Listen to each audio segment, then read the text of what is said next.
اگر آپ نے افطار سے پہلے یہ دعا نہ پڑھی تو کیا آپ کا روزہ خطرے میں پڑ سکتا ہے؟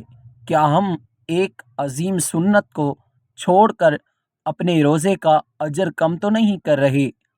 بسم اللہ الرحمن الرحیم۔ السلام علیکم ورحمۃ اللہ وبرکاتہ۔ میرے پیارے اسلامی بھائیوں اور بہنوں، سب سے پہلے ایک بات بالکل واضح کر دوں تاکہ کوئی غلط فہمی میں نہ رہے۔ افطار سے پہلے مخصوص دعا نہ پڑھنے سے روزہ فاسد نہیں ہوتا، روزہ کبھی ٹوٹتا نہیں، لیکن ایک عظیم سنت، ایک عظیم موقع اور قبولیت کی گھڑی کو چھوڑ دینا یقیناً بہت بڑے نقصان کا سبب بن جا سکتا ہے۔ بعض اوقات ہم جذبات میں یا لا علمی میں ایسی بات سن لیتے ہیں کہ اگر یہ دعا نہ پڑھی تو روزہ ہی ضائع ہو گیا، حالانکہ شریعت کا اصول یہ ہے کہ روزہ ان مخصوص اعمال سے ٹوٹتا ہے جو واضح طور پر بیان کیے گئے ہیں، مگر دعا کو چھوڑ دینا روحانی نقصان ہے، اجر میں کمی کا سبب ہو سکتا ہے، اور سب سے بڑھ کر یہ کہ ہم ایک سنہری موقع کھو دیتے ہیں۔ افطار کا وقت وہ لمحہ ہے جب سارا دن بھوکا پیاسا رہنے والا بندہ اللہ تعالیٰ کے سامنے عاجزی کے ساتھ کھڑا ہو جاتا ہے۔ اس کے ہونٹ خشک ہو جاتے ہیں، جسم میں کمزوری ہوتی ہے، مگر دل میں ایمان کی حرارت اور رب کی رضا کی امید ہوتی ہے۔ حدیث مبارکہ میں آتا ہے کہ روزہ دار کی دعا افطار کے وقت رد نہیں کی جاتی۔ ذرا تصور کیجئے، دن بھر کی محنت، صبر، برداشت اور نفس کی مخالفت کے بعد جب سورج غروب ہونے لگتا ہے تو آسمانوں کے دروازے گویا کھل جاتے ہیں، اور بندہ اپنے رب سے جو مانگے وہ سننے والا رب قریب ہوتا ہے۔ نبی اکرم صلی اللہ علیہ وآلہ وسلم افطار کے وقت یہ دعا فرمایا کرتے تھے: اللہم انی لک صمت وبک آمنت وعلیک توکلت وعلی رزقک افطر۔ اور ایک اور روایت میں یہ الفاظ بھی آتے ہیں: ذہب الظما وابتلت العروق وثبت الاجر انشاءاللہ۔ ان دعاؤں میں کیا خوبصورتی ہے! پہلے اقرار ہے کہ یا اللہ میں نے تیرے لیے روزہ رکھا، پھر ایمان کا اظہار ہے، پھر توکل کا اعلان ہے، اور پھر تیرے رزق سے افطار کرنے کا شکر ہے۔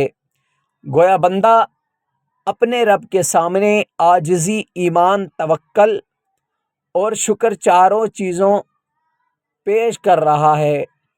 افطار سے پہلے کے چند منٹ انتہائی قیمتی ہیں، مگر افسوس کہ اکثر گھروں میں یہ لمحے تیاری، شور، باتوں اور موبائل میں گزر جاتے ہیں۔ کوئی تصویریں بنا رہا ہوتا ہے، کوئی دسترخوان سجا رہا ہوتا ہے، کوئی ٹیلی ویژن دیکھ رہا ہے، اور وہ چند لمحے جو قبولیت کے تھے خاموشی سے گزر جاتے ہیں۔ ہمیں چاہیے کہ افطار سے کم از کم 5 منٹ پہلے سب کام روک دیں، ہاتھ اٹھائیں، آنکھیں بند کریں اور دل کی گہرائی سے دعا کریں اللہ تعالیٰ سے، اپنے گناہوں کی معافی مانگیں، اپنے والدین کے لیے دعا کریں، اپنے مرحومین کے لیے دعا کریں، اپنے بچوں کی ہدایت کی دعا مانگیں، رزق حلال مانگیں، صحت مند مانگیں، ایمان پر خاتمہ ہو جائے، یہ سب مانگیں۔ یہ بات سمجھیں کہ صرف ایک عربی دعا پڑھ لینا کافی ہے۔ مسنون دعا پڑھنا سنت ہے، ضرور پڑھیں، لیکن اس کے بعد اپنی زبان میں بھی مانگیں، کیونکہ اللہ تعالیٰ دلوں کی زبان سمجھتا ہے، وہ آنسوؤں کی نمی کو دیکھتا ہے اور دل کی ٹوٹ پھوٹ کو سنتا ہے، اور تقریباً کی سچ اور بندے کی سچی پکار کو رد نہیں کرتا۔ یاد رکھیں، روزہ صرف بھوک اور پیاس کا نام نہیں بلکہ دل کی اصلاح کا نام ہے۔ اگر ہم افطار سے پہلے دعا نہیں کرتے تو ہم اس اصلاح کے عمل کو ادھورا چھوڑ دیتے ہیں۔ افطار کے وقت کی دعا دراصل پورے دن کے روزے کا نچوڑ ہے۔ اگر پورا دن صبر کیا جائے اور آخرت میں رب سے مانگا ہی نہیں تو گویا ہم نے اپنی محنت کا پھل خود ہی کم کر دیا ہے۔ کچھ لوگ یہ سوال کرتے ہیں کہ کیا افطار کے بعد دعا قبول نہیں ہوتی؟